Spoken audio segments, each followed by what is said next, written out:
UPSC main 2020 सामान्य अध्ययन प्रश्न पत्र 2 हिंदी लेक्चर 14 पहला प्रश्न 1. लोक प्रतिनिधित्व अधिनियम के अंतर्गत भ्रष्ट आचरण के दोषी व्यक्तियों को अयोग्य ठहराने की प्रक्रिया के सरलीकरण की आवश्यकता है।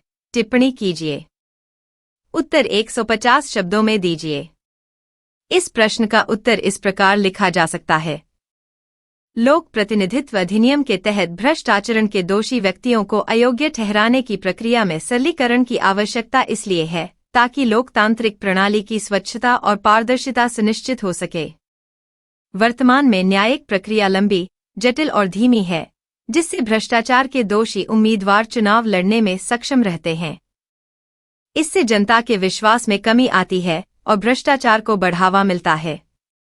सरल और त्वरित प्रक्रिया से भ्रष्टाचार के मामलों में दोषी पाए गए व्यक्तियों को जल्दी अयोग्य घोषित किया जा सकेगा, जिससे योग्य और नैतिक नेताओं को बढ़ावा मिलेगा।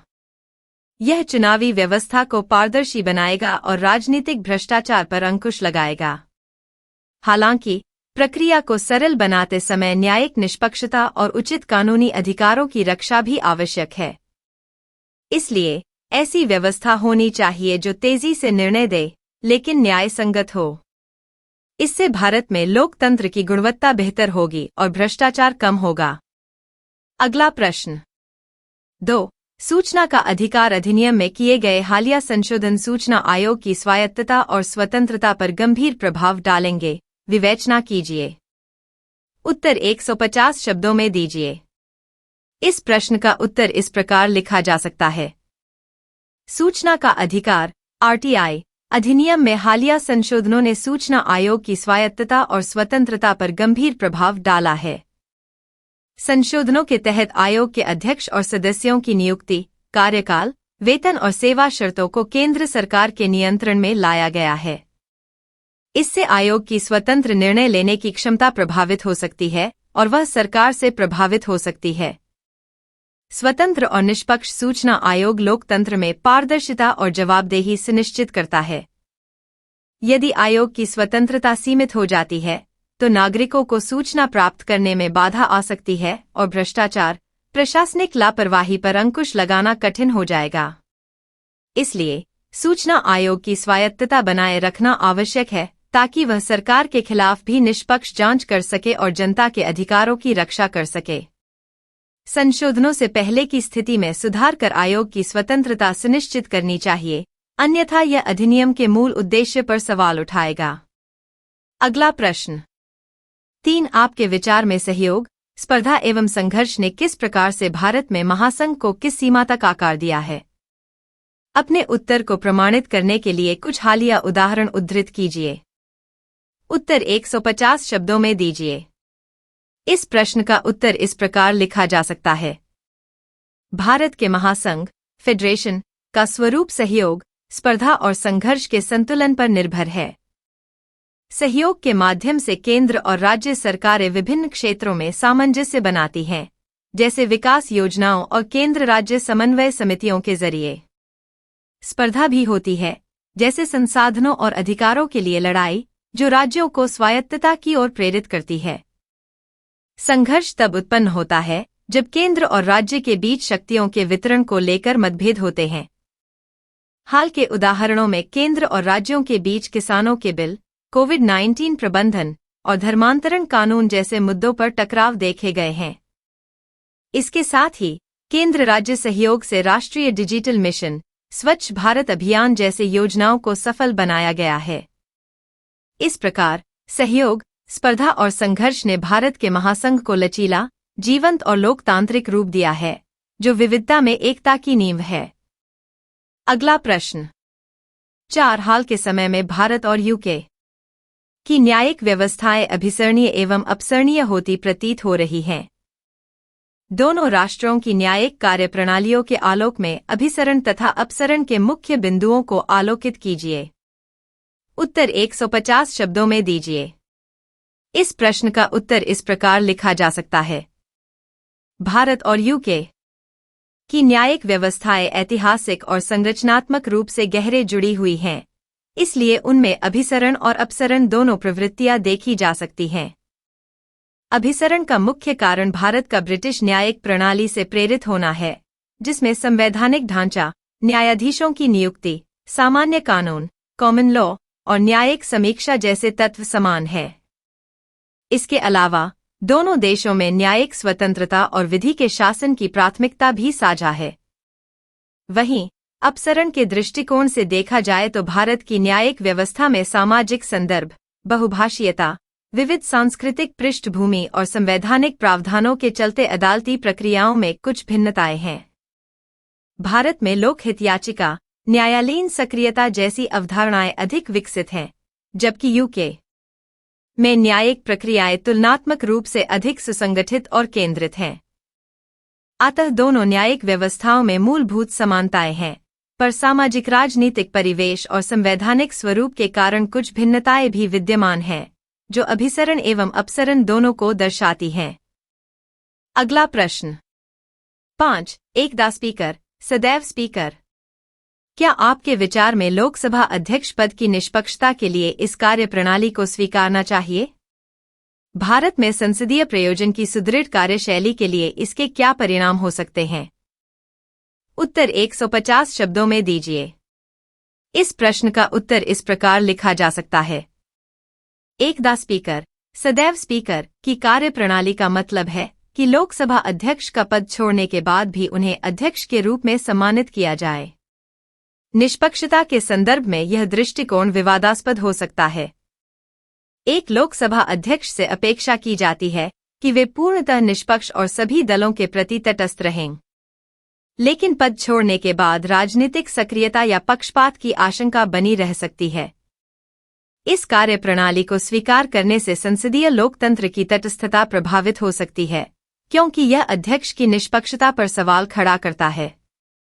संसदीय कार्यशैली में प्रभावी संवाद और निर्णय लेने की प्रक्रिया कमजोर पड़ सकती है, जिससे सदन की गरिमा और विश्वास को नुकसान हो सकता है। भारत में संसदीय कार्यशैली को सुदृढ़ बनाने के लिए लोकसभा अध्यक्ष को अपने कार्यकाल में पूर्ण तटस्थता बनाए रखनी चाहिए, परंतु एकदा स्पीकर, सदैव स्पीकर की प्रथा लागू करना उचित नहीं होगा। इससे अध्यक्ष की भूमिका की स्वतंत्रता और निष्पक्षता दोनों सुरक्षित रहेंगे। अगर यह वीडियो पसंद आया हो तो लाइक, सब्सक्राइब और शेयर जरूर करें। तो आइए देखने हैं अगला प्रश्न। 6. सामाजिक विकास की संभावनाओं को बढ़ाने के क्रम में विशेषकर जराचिकित्सा एवं मातृ स्वास्थ्य देखभाल के क्षेत्र में सुदृढ़ और पर्याप्त स्वास्थ्य देखभाल संबंधी नीतियों की आवश्यकता है। विवेचन कीजिए। उत्तर 150 शब्दों में दीजिए। इस प्रश्न का उत्तर इस प्रकार लिखा जा सकता है। सामाजिक विकास के लिए सुदृढ़ और पर्याप्त स्वास्थ्य देखभाल नीतियां अत्यंत आवश्यक हैं, विशेषकर जराचिकित्सा एवं मातृ स्वास्थ्य के क्षेत्र में। मातृ स्वास्थ्य देखभाल में सुधार से माताओं और नवजात शिशुओं की मृत्यु दर कम होती है, जिससे स्वस्थ पीढ़ी का निर्माण होता है। जराचिकित्सा के क्षेत्र में बेहतर सेवाएं आर्थिक रूप से कमजोर वर्गों को जीवन रक्षा की गारंटी देती हैं, जिससे समाज में समानता और न्याय की भावना बढ़ती है। स्वास्थ्य देखभाल नीतियां अगर प्रभावी और समावेशी हों तो वे ग्रामीण एवं पिछड़े क्षेत्रों में स्वास्थ्य सुविधाओं की पहुंच बढ़ा सकती हैं। इसके लिए प्राथमिक स्वास्थ्य केंद्रों का सुदृढ़ीकरण, प्रशिक्षित स्वास्थ्यकर्मियों की उपलब्धता, पोषण एवं टीकाकरण कार्यक्रमों का विस्तार आवश्यक है। सरकार और निजी क्षेत्र के सहयोग से स्वास्थ्य सेवा का विस्तार करने से न केवल रोग नियंत्रण होगा, बल्कि सामाजिक विकास की गति भी तेज होगी। इसलिए जराचिकित्सा एवं मातृ स्वास्थ्य देखभाल में सुधार के लिए व्यापक, समर्पित और टिकाऊ नीतियां बनाना अनिवार्य है, जो समग्र सामाजिक उन्नति का आधार बने। अगला प्रश्न 7. आर्थिक प्रदर्शन के लिए संस्थागत गुणवत्ता एक निर्णायक चालक है। इस संदर्भ में लोकतंत्र को सुदृढ़ करने के लिए सिविल सेवा में सुधारों के सुझाव दीजिए। उत्तर 150 शब्दों में दीजिए। इस प्रश्न का उत्तर इस प्रकार लिखा जा सकता है। आर्थिक प्रदर्शन में संस्थागत गुणवत्ता का अत्यंत महत्व है और सिविल सेवा इस गुणवत्ता का प्रमुख आधार है। लोकतंत्र को सुदृढ़ करने और आर्थिक विकास को बढ़ावा देने के लिए सिविल सेवा में सुधार आवश्यक है। सबसे पहले भर्ती प्रक्रिया में पारदर्शिता और योग्यता को प्राथमिकता दी जानी चाहिए ताकि सक्षम और निष्ठावान अधिकारियों का चयन हो। प्रशिक्षण कार्यक्रमों को आधुनिक बनाकर तकनीकी और प्रबंधन कौशल में सुधार करना चाहिए। इसके साथ ही सिविल सेवा में जवाबदेही और पारदर्शिता बढ़ाने के लिए प्रभावी निगरानी तंत्र और भ्रष्टाचार विरोधी उपाय लागू होने चाहिए। लोक सेवा अधिकार और शिकायत निवारण तंत्र को सशक्त बनाकर नागरिकों की भागीदारी सुनिश्चित करनी चाहिए। अंततः डिजिटल तकनीक का समावेश करके प्रशासन को त्वरित, उत्तरदायी और कुशल बनाया जा सकता है। इन सुधारों से सिविल सेवा की गुणवत्ता बेहतर होगी, जिससे लोकतंत्र मजबूत होगा और आर्थिक प्रदर्शन में सुधार आएगा। अगला प्रश्न 8। चौथी औद्योगिक क्रांति, डिजिटल क्रांति के प्रादुर्भाव ने ई गवर्नेंस को सरकार का अविभाज्य अंग बनाने में पहल की है। विवेचन कीजिए। उत्तर 150 शब्दों में दीजिए। इस प्रश्न का उत्तर इस प्रकार लिखा जा सकता है। चौथी औद्योगिक क्रांति, जिसे डिजिटल क्रांति भी कहा जाता है, ने सूचना प्रौद्योगिकी, आर्टिफिशियल इंटेलिजेंस, बिग डेटा और इंटरनेट ऑफ थिंग्स जैसे नवाचारों के माध्यम से शासन प्रणाली को पूरी तरह बदल दिया है। इसके प्रादुर्भाव ने ई गवर्नेंस को सरकार का अविभाज्य अंग बना दिया है।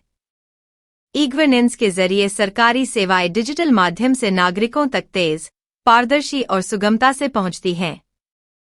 इससे भ्रष्टाचार में कमी आती है, प्रशासनिक प्रक्रियाएं सरल होती हैं और जवाबदेही बढ़ती है। भारत में डिजिटल इंडिया जैसे अभियानों ने नागरिकों को सरकारी योजनाओं का लाभ सीधे पहुंचाने में महत्वपूर्ण भूमिका निभाई है। डिजिटल क्रांति ने शासन में नवाचार, समावेशन और दक्षता को बढ़ावा दिया है। इसलिए चौथी औद्योगिक क्रांति के युग में ई गवर्नेंस सरकार की अनिवार्य आवश्यकता बन गई है, जो लोकतंत्र को मजबूत करने और विकास को गति देने में सहायक है। अगला प्रश्न 9। कोविड-19 महामारी के दौरान वैश्विक स्वास्थ्य सुरक्षा प्रदान करने में विश्व स्वास्थ्य संगठन WHO की भूमिका का समालोचनात्मक परीक्षण कीजिए। उत्तर 150 शब्दों में दीजिए। इस प्रश्न का उत्तर इस प्रकार लिखा जा सकता है। कोविड-19 महामारी के दौरान विश्व स्वास्थ्य संगठन WHO ने वैश्विक स्वास्थ्य सुरक्षा में महत्वपूर्ण भूमिका निभाई, लेकिन उसकी कार्यप्रणाली पर समालोचना भी हुई। WHO ने महामारी की जानकारी साझा करने, देशों को दिशा निर्देश देने और वैक्सीन विकास में समन्वय स्थापित करने में अहम भूमिका निभाई। इसके माध्यम से वैश्विक स्तर पर जागरूकता बढ़ी और स्वास्थ्य प्रणालियों को तैयार किया गया। हालांकि WHO की प्रतिक्रिया में देरी और चीन के प्रति प्राथमिकता देने जैसे आरोप लगे, जिससे उसकी निष्पक्षता और प्रभावशीलता पर प्रश्न उठे। कुछ देशों ने संगठन की सलाह का पूरी तरह पालन नहीं किया, जिससे महामारी नियंत्रण में बाधा आई। वित्तीय निर्भरता और राजनीतिक दबाव भी उसकी स्वतंत्रता को प्रभावित करते दिखे। समग्रतः WHO की भूमिका महत्वपूर्ण थी, लेकिन उसमें सुधार की गुंजाइश है। भविष्य में वैश्विक स्वास्थ्य आपातकालीन प्रतिक्रियाओं के लिए इसे अधिक सशक्त, पारदर्शी और त्वरित बनाना आवश्यक होगा। अगला प्रश्न 10। अमेरिका एवं यूरोपीय देशों की राजनीति और अर्थव्यवस्था में भारतीय प्रवासियों को एक निर्णायक भूमिका निभानी है। उदाहरणों सहित टिप्पणी कीजिए। उत्तर 150 शब्दों में दीजिए। इस प्रश्न का उत्तर इस प्रकार लिखा जा सकता है। अमेरिका एवं यूरोपीय देशों की राजनीति और अर्थव्यवस्था में भारतीय प्रवासियों की भूमिका निर्णायक होती जा रही है। आर्थिक क्षेत्र में भारतीय प्रवासी तकनीकी, विज्ञान, चिकित्सा और व्यापार के क्षेत्रों में महत्वपूर्ण योगदान दे रहे हैं। उदाहरण के लिए, सिलिकॉन वैली में कई भारतीय मूल के उद्यमी और इंजीनियर अग्रणी भूमिका निभाते हैं, जिससे अमेरिकी तकनीकी उद्योग को मजबूती मिलती है। राजनीति में भी भारतीय प्रवासियों की उपस्थिति बढ़ रही है। अमेरिका में निक्की हेली, पूर्व दक्षिण कैरोलिना की राज्यपाल, और कमला हैरिस, उपराष्ट्रपति जैसे नेता भारतीय मूल के हैं, जो प्रभावशाली राजनीतिक भूमिका निभा रहे हैं। यूरोप में भी भारतीय समुदाय सक्रिय है और सामाजिक राजनीतिक क्षेत्र में अपनी पहचान बना रहा है। इस प्रकार भारतीय प्रवासियों ने अमेरिका और यूरोप में आर्थिक विकास को गति देने और राजनीतिक निर्णयों में भागीदारी बढ़ाने में निर्णायक भूमिका निभाई है, जो दोनों क्षेत्रों के लिए लाभकारी है। अगला प्रश्न 11 राष्ट्र की एकता और अखंडता बनाए रखने के लिए भारतीय संविधान केंद्रीयकरण करने की प्रवृत्ति प्रदर्शित करता है। महामारी अधिनियम 1897, आपदा प्रबंधन अधिनियम 2005 तथा हाल में पारित किए गए कृषि क्षेत्र के अधिनियमों के परिप्रेक्ष्य में सुस्पष्ट कीजिए। उत्तर 250 शब्दों में दीजिए। इस प्रश्न का उत्तर इस प्रकार लिखा जा सकता है। भारतीय संविधान में संघीय ढांचे के बावजूद राष्ट्र की एकता और अखंडता बनाए रखने के लिए केंद्रीयकरण की प्रवृत्ति स्पष्ट रूप से देखी जाती है। यह प्रवृत्ति विशेषतः आपातकालीन स्थितियों और संवेदनशील क्षेत्रों में अधिक प्रभावी होती है, ताकि केंद्र सरकार समन्वित एवं त्वरित निर्णय ले सके। महामारी अधिनियम 1897 इसी केंद्रीयकरण का पुराना उदाहरण है, जो संक्रमणीय रोगों के प्रसार को रोकने के लिए केंद्र को व्यापक अधिकार देता है। कोविड-19 महामारी के दौरान इसका उपयोग केंद्र द्वारा राज्यों के साथ समन्वय स्थापित कर जनता के स्वास्थ्य की सुरक्षा हेतु किया गया। आपदा प्रबंधन अधिनियम 2005 भी केंद्रीय सरकार को आपातकालीन प्रबंधन में प्रमुख भूमिका प्रदान करता है। इसके तहत राष्ट्रीय और राज्य स्तर पर संकट प्रबंधन की योजनाएं बनती हैं, जिससे आपदाओं में त्वरित और समन्वित प्रतिक्रिया संभव होती है। हाल ही में पारित कृषि क्षेत्र के अधिनियमों में भी केंद्रीयकरण की प्रवृत्ति दिखाई देती है। ये कानून किसानों के उत्पादों की बिक्री, व्यापार और भंडारण के संबंध में केंद्र सरकार को अधिक नियंत्रण देते हैं, जिससे पूरे देश में एकसमान नीति लागू करना आसान होता है। हालांकि इन अधिनियमों के कारण राज्यों के अधिकारों और किसानों की चिंताओं को लेकर विवाद भी उत्पन्न हुए हैं। इस प्रकार महामारी, आपदा और कृषि जैसे महत्वपूर्ण क्षेत्रों में भारतीय संविधान के केंद्रीयकरण की प्रवृत्ति राष्ट्र की एकता, स्थिरता और समन्वय सुनिश्चित करने के लिए आवश्यक है, परंतु इसे संघीय संतुलन और स्थानीय जरूरतों के साथ संतुलित रखना भी चुनौतीपूर्ण है। अगला प्रश्न 12 न्यायिक विधायन भारतीय संविधान में परिकल्पित शक्ति पृथक्करण सिद्धांत का प्रतिपक्षी है। इस संदर्भ में कार्यपालक अधिकरणों को दिशा निर्देश देने की प्रार्थना करने संबंधी बड़ी संख्या में दायर होने वाली लोकहित याचिकाओं का न्याय औचित्य सिद्ध कीजिए। उत्तर 250 शब्दों में दीजिए। इस प्रश्न का उत्तर इस प्रकार लिखा जा सकता है। भारतीय संविधान में शक्ति पृथक्करण का सिद्धांत 3 प्रमुख अंगों कार्यपालिका, विधायिका और न्यायपालिका के बीच स्पष्ट विभाजन करता है, जिससे प्रत्येक शाखा स्वतंत्र और संतुलित रूप से कार्य कर सके। परंतु न्यायिक विधायन, विशेष रूप से लोकहित याचिकाओं PILs के माध्यम से इस संतुलन को चुनौती देता प्रतीत होता है, क्योंकि न्यायपालिका कार्यपालिका और विधायिका के क्षेत्र में हस्तक्षेप करता है। हालांकि लोकहित याचिका का प्रावधान सामाजिक न्याय और सरकारी जवाबदेही सुनिश्चित करने के लिए विकसित हुआ है। जब कार्यपालिका या विधायिका जनहित के मुद्दों पर निष्क्रिय रहती है या भ्रष्टाचार, लापरवाही जैसी समस्याएं बढ़ती हैं, तब न्यायपालिका PIL के माध्यम से दिशा निर्देश देकर जनता के अधिकारों की रक्षा करता है।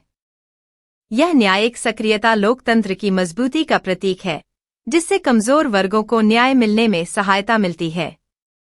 लोकहित याचिकाओं के जरिए सरकार और प्रशासन के कृत्यों की पारदर्शिता बढ़ती है और भ्रष्टाचार, अनुचित कार्यवाही पर अंकुश लगता है। इसलिए भले ही न्यायिक विधायन शक्ति पृथक्करण के सिद्धांत के कुछ पहलुओं से मेल न खाता हो, यह भारतीय लोकतंत्र में सामाजिक न्याय और पारदर्शिता को सुनिश्चित करने का एक आवश्यक और न्यायोचित उपकरण है। अतः कार्यपालिका को दिशा निर्देश देने वाली लोकहित याचिकाएं लोकतंत्र के हित में न्यायिक सक्रियता का प्रतीक हैं, जो शासन की जवाबदेही और जनता के अधिकारों की रक्षा करती हैं। अगला प्रश्न 13 भारत में स्थानीय निकायों की सुदृढ़ता एवं संपोषिता प्रकार्य कार्यकर्ता व कोष की अपनी रचनात्मक प्रावस्था से प्रकार्यात्मकता की समकालिक अवस्था की ओर स्थानांतरित हुई है।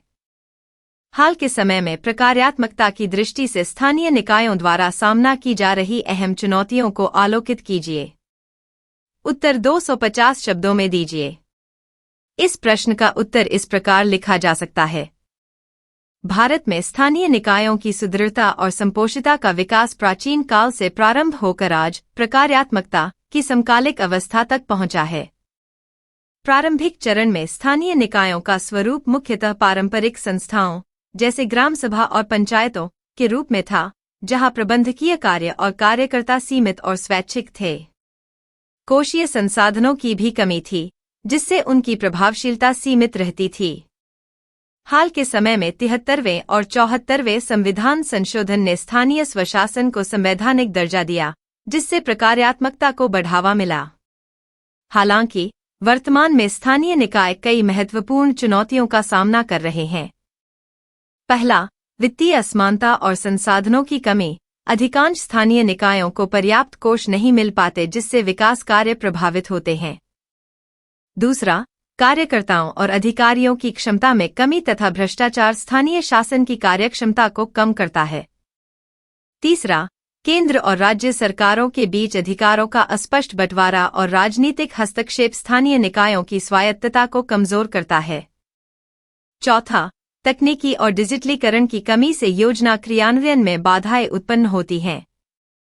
इन चुनौतियों को दूर करने के लिए वित्तीय स्वायत्तता बढ़ाना, प्रशिक्षण एवं क्षमता विकास पर जोर देना, पारदर्शिता सुनिश्चित करना और तकनीकी समर्थन प्रदान करना आवश्यक है। तभी स्थानीय निकाय अपनी प्रकार्यात्मकता को सशक्त कर भारत के समग्र विकास में योगदान दे पाएंगे। अगला प्रश्न। 14 विगत कुछ दशकों में राज्यसभा एक उपयोगहीन स्टेपनी टायर से सर्वाधिक उपयोगी सहायक अंग में रूपांतरित हुआ है।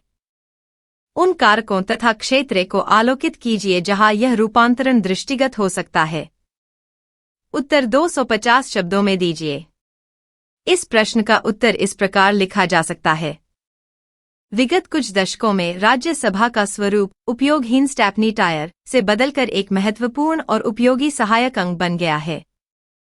प्रारंभ में इसे केवल लोकसभा का एक सजातीय अंग माना जाता था, जिसका कार्य सीमित और औपचारिक था। लेकिन समय के साथ इसके महत्व और भूमिका में कई कारणों से वृद्धि हुई है। सबसे पहले, राज्यसभा के सदस्य अधिकांशतः अनुभवी और क्षेत्रीय विशेषज्ञ होते हैं, जिनकी सदस्यता द्वारा विधायी प्रक्रिया में गहनता और विवेक बढ़ा है। इनके विचार राष्ट्रीय हितों के साथ साथ राज्यों के विशिष्ट मुद्दों को भी प्रदर्शित करते हैं। इसके अलावा राज्यसभा ने सरकार की आलोचना और नीति निर्माण में संतुलन प्रदान करने में महत्वपूर्ण भूमिका निभाई है। राज्यसभा ने विभिन्न क्षेत्रों जैसे संघीय संतुलन, न्यायिक नियुक्तियां, वित्तीय विधेयकों पर चर्चा, संवैधानिक संशोधनों और विदेश नीति में महत्वपूर्ण योगदान दिया है।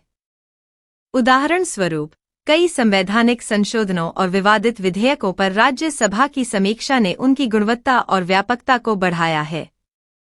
इसके अतिरिक्त राज्यसभा ने केंद्र और राज्यों के मध्य संवाद स्थापित करने, राज्यों की स्वायत्तता की रक्षा करने और विविध सामाजिक राजनीतिक दृष्टिकोणों को संसद में प्रस्तुत करने में सहायता की है। इस प्रकार राज्यसभा ने विधायिका के समग्र कार्य को अधिक सुदृढ़ और संतुलित बनाया है, जिससे यह सर्वाधिक उपयोगी सहायक अंग के रूप में विकसित हुई है। अगला प्रश्न। 15 एक आयोग के संवैधानिकीकरण के लिए कौन कौन से चरण आवश्यक हैं? क्या आपके विचार में राष्ट्रीय महिला आयोग को संवैधानिकता प्रदान करना भारत में लैंगिक न्याय एवं सशक्तिकरण और अधिक सुनिश्चित करेगा? कारण बताइए। उत्तर 250 शब्दों में दीजिए। इस प्रश्न का उत्तर इस प्रकार लिखा जा सकता है। एक आयोग के संवैधानिकरण के लिए आवश्यक चरण। 1 स्थापना और प्रारंभिक गठन। आयोग को विधायी या कार्यकारी आदेश द्वारा स्थापित किया जाता है। 2 स्वायत्तता और अधिकारों का निर्धारण। आयोग को अपनी स्वतंत्रता और अधिकार क्षेत्र का कानूनी रूप देना जरूरी होता है, ताकि वह निष्पक्ष और प्रभावी कार्य कर सके। 3 संविधान संशोधन। आयोग को संविधान के तहत स्थापित करने के लिए संविधान में आवश्यक प्रावधानों का समावेश या संशोधन आवश्यक होता है। 4 संविधान में स्थान। आयोग का स्पष्ट रूप से संविधान में उल्लेख होना चाहिए, जिससे उसकी वैधानिकता और दीर्घकालिकता सुनिश्चित हो। 5 संसदीय स्वीकृति। संविधानीकरण के लिए संसद द्वारा विधायी स्वीकृति आवश्यक होती है। राष्ट्रीय महिला आयोग को संवैधानिकता प्रदान करने के पक्ष में तर्क। राष्ट्रीय महिला आयोग को संवैधानिक दर्जा देने से यह आयोग अधिक स्वायत्त, प्रभावशाली और स्थायी बन जाएगा। यह कदम लैंगिक न्याय एवं महिला सशक्तिकरण के क्षेत्र में सुधार को गति देगा। संवैधानिक आयोग होने पर इसके निर्णयों और सिफारिशों को अधिक आधिकारिकता प्राप्त होगी, जिससे सरकार और अन्य संस्थान महिला हितों की रक्षा के लिए मजबूर होंगे। इसके अलावा संवैधानिक आयोग के रूप में राष्ट्रीय महिला आयोग की संसाधनों, बजट और कार्यक्षमता में वृद्धि होगी, जिससे वे व्यापक स्तर पर महिलाओं के अधिकारों के संरक्षण और संवर्धन में सक्षम होंगे। यह आयोग महिलाओं के खिलाफ भेदभाव, हिंसा और सामाजिक अन्याय के मामलों में प्रभावी न्यायिक हस्तक्षेप कर सकेगा। अतः राष्ट्रीय महिला आयोग को संवैधानिक दर्जा देने से भारत में लैंगिक न्याय और महिला सशक्तिकरण के लिए ठोस एवं प्रभावी कदम उठाने में मदद मिलेगी, जिससे महिलाओं के सामाजिक, आर्थिक एवं राजनीतिक अधिकारों की सुरक्षा और प्रोत्साहन सुनिश्चित होगा। अगला प्रश्न 16। केवल आय पर आधारित गरीबी के निर्धारण में गरीबी का आपतन और तीव्रता अधिक महत्वपूर्ण है। इस संदर्भ में संयुक्त राष्ट्र बहुआयामी गरीबी सूचकांक की नवीनतम रिपोर्ट का विश्लेषण कीजिए। उत्तर 250 शब्दों में दीजिए। इस प्रश्न का उत्तर इस प्रकार लिखा जा सकता है। संयुक्त राष्ट्र बहुआयामी गरीबी सूचकांक MPI 2023 भारत में गरीबी का समग्र विश्लेषण। संयुक्त राष्ट्र विकास कार्यक्रम UNDP द्वारा प्रकाशित राष्ट्रीय बहुआयामी गरीबी सूचकांक MPI 2023 रिपोर्ट ने भारत में गरीबी के केवल आय आधारित निर्धारण की सीमाओं को उजागर किया है। यह रिपोर्ट स्वास्थ्य, शिक्षा और जीवन स्तर जैसे 12 संकेतकों के माध्यम से गरीबी की गहराई और तीव्रता का मूल्यांकन करती है, जिससे गरीबी के विभिन्न आयामों को समझने में मदद मिलती है। मुख्य निष्कर्ष: गरीबी में कमी 2015 से 16 में 24.85% से घटकर 2019 से 21 में 14.96% हो गई, जिससे लगभग 135 मिलियन लोग गरीबी से बाहर आए। गरीबी की तीव्रता में कमी: गरीबी की तीव्रता 47.14% से घटकर 44.39% हो गई, जो दर्शाता है कि गरीबी में रहने वाले लोगों की स्थिति में सुधार हुआ है। ग्रामीण शहरी अंतर: ग्रामीण क्षेत्रों में गरीबी में अधिक कमी आई है, 32.59% से घटकर 19.28% हो गई, जबकि शहरी क्षेत्रों में यह 8.65% से घटकर 5.27% हुई। राज्यवार सुधार: उत्तर प्रदेश, बिहार, मध्य प्रदेश, ओडिशा और राजस्थान जैसे राज्यों में गरीबी में महत्वपूर्ण कमी देखी गई है। निष्कर्ष: यह रिपोर्ट दर्शाती है कि केवल आय आधारित निर्धारण से गरीबी की वास्तविक स्थिति का मूल्यांकन नहीं किया जा सकता। MPI जैसे सूचकांक गरीबी के विभिन्न आयामों को समझने में मदद करते हैं, जिससे नीति निर्माण में समग्र दृष्टिकोण अपनाया जा सकता है। भारत में MPI के माध्यम से गरीबी में कमी की दिशा में महत्वपूर्ण कदम उठाए गए हैं, जो सतत विकास लक्ष्यों की प्राप्ति की ओर अग्रसर हैं। अगला प्रश्न 17। सूक्ष्म वित्त एक गरीबी रोधी टीका है जो भारत में ग्रामीण दरिद्र की परिसंपत्ति निर्माण और आय सुरक्षा के लिए लक्षित है। स्वयं सहायता समूहों की भूमिका का मूल्यांकन ग्रामीण भारत में महिलाओं के सशक्तिकरण के साथ साथ उपरोक्त दोहरे उद्देश्यों के लिए कीजिए। उत्तर 250 शब्दों में दीजिए। इस प्रश्न का उत्तर इस प्रकार लिखा जा सकता है। सूक्ष्म वित्त ग्रामीण भारत में गरीबी उन्मूलन का एक प्रभावी माध्यम माना जाता है, विशेषकर स्वयं सहायता समूहों सेल्फ हेल्प ग्रुप्स SHGs के जरिए। सूक्ष्म वित्त महिलाओं को आर्थिक सशक्तिकरण प्रदान करता है, जिससे वे अपने परिवार और समाज में बेहतर भूमिका निभा पाती हैं। ग्रामीण दरिद्रों के लिए यह एक गरीबीरोधी टीका की तरह कार्य करता है, क्योंकि यह न केवल आय सुरक्षा सुनिश्चित करता है, बल्कि परिसंपत्ति निर्माण में भी सहायता करता है। स्वयं सहायता समूह ग्रामीण महिलाओं को संगठित करता है, जिससे उन्हें छोटे कर्ज और बचत की सुविधा मिलती है। इससे महिलाओं की आर्थिक स्थिति मजबूत होती है और वे सामाजिक निर्भरता से मुक्त होकर आत्मनिर्भर बनती हैं। SHGs महिलाओं को वित्तीय निर्णय लेने, स्वयं की उद्यमशीलता बढ़ाने और सामूहिक लाभ के लिए काम करने के अवसर प्रदान करते हैं।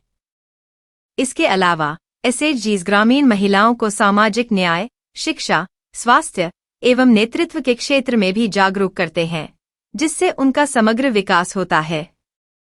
इससे न केवल परिवार की आय बढ़ती है, बल्कि महिलाओं की सामाजिक स्थिति और आत्मसम्मान में भी वृद्धि होती है। अतः स्वयं सहायता समूह सूक्ष्म वित्त के माध्यम से ग्रामीण गरीब महिलाओं को आर्थिक और सामाजिक दोनों दृष्टियों से सशक्त बनाकर गरीबी उन्मूलन और महिला सशक्तिकरण के दोहरे उद्देश्यों को सफल बनाते हैं। यह ग्रामीण विकास में एक महत्वपूर्ण रणनीति के रूप में उभर कर आई है। अगला प्रश्न 18 राष्ट्रीय शिक्षा नीति 2020 धारणीय विकास लक्ष्य 4, 2030 के साथ अनुरूपता में है। उसका ध्येय भारत में शिक्षा प्रणाली की पुनः संरचना और पुनः स्थापना है। इस कथन का समालोचनात्मक निरीक्षण कीजिए। उत्तर 250 शब्दों में दीजिए। इस प्रश्न का उत्तर इस प्रकार लिखा जा सकता है। राष्ट्रीय शिक्षा नीति (एनईपी) 2020 का ध्येय भारत की शिक्षा प्रणाली को समकालीन वैश्विक आवश्यकताओं के अनुरूप पुनः संरचित और पुनः स्थापित करना है, जो संयुक्त राष्ट्र के सतत विकास लक्ष्य 4 SDG 4 सभी के लिए समावेशी और गुणवत्तापूर्ण शिक्षा के सिद्धांतों से मेल खाता है। एनईपी 2020 में प्राथमिकता दी गई है शिक्षा की गुणवत्ता, पहुंच, समावेशन और नवाचार को बढ़ावा देने की। इस नीति में बहुआयामी सुधार जैसे कि प्रारंभिक शिक्षा पर जोर, बहुभाषी शिक्षा, व्यावसायिक शिक्षा का समावेश, डिजिटल शिक्षा का प्रसार और उच्च शिक्षा में स्वायत्तता को सुदृढ़ करना शामिल है। ये कदम SDG 4 के तहत समान अवसर, जीवन पर्यंत शिक्षा और कौशल विकास के लक्ष्य से मेल खाते हैं। हालांकि समालोचनात्मक दृष्टि से देखा जाए तो नीति के सफल क्रियान्वयन में अनेक चुनौतियां हैं। भारत के विविध सामाजिक आर्थिक परिप्रेक्ष्य में समान गुणवत्ता वाली शिक्षा पहुंचाना कठिन है। खासकर ग्रामीण और पिछड़े क्षेत्रों में अवसंरचना की कमी, प्रशिक्षित शिक्षकों की कमी और डिजिटल विभाजन बड़े बाधक हैं। इसके अलावा नीति में निवेश और बजट आवंटन की स्पष्टता और तीव्रता की आवश्यकता है। सारांशतः एनईपी 2020 एक महत्वाकांक्षी दस्तावेज है जो SDG 4 के लक्ष्यों के अनुरूप भारत की शिक्षा प्रणाली में सुधार लाने का प्रयास करता है। परंतु इसे पूर्ण रूप से प्रभावी बनाने के लिए समावेशी और व्यवहारिक रणनीतियों के साथ व्यापक समर्थन और संसाधनों की आवश्यकता होगी। अगला प्रश्न 19 चतुर्भुजीय सुरक्षा संवाद क्वाड वर्तमान समय में स्वयं को सैनिक गठबंधन से एक व्यापारिक गुट में रूपांतरित कर रहा है। विवेचना कीजिए। उत्तर 250 शब्दों में दीजिए। इस प्रश्न का उत्तर इस प्रकार लिखा जा सकता है। चतुर्भुजीय सुरक्षा संवाद क्वाड की स्थापना प्रारंभ में इंडो पैसिफिक क्षेत्र में सामरिक संतुलन बनाए रखने और चीन की बढ़ती सैन्य एवं रणनीतिक गतिविधियों को नियंत्रित करने के लिए हुई थी। इस गठबंधन में भारत, अमेरिका, जापान और ऑस्ट्रेलिया प्रमुख सदस्य हैं, जो सामरिक, समुद्री सुरक्षा और क्षेत्रीय स्थिरता पर केंद्रित थे। प्रारंभ में इसे एक सैन्य गठबंधन के रूप में देखा गया, जिसका उद्देश्य चीन के प्रभाव को सीमित करना था। हाल के वर्षों में क्वाड का स्वरूप धीरे धीरे सैन्य गठबंधन से बढ़कर एक व्यापक आर्थिक एवं व्यापारिक मंच की ओर विकसित हो रहा है।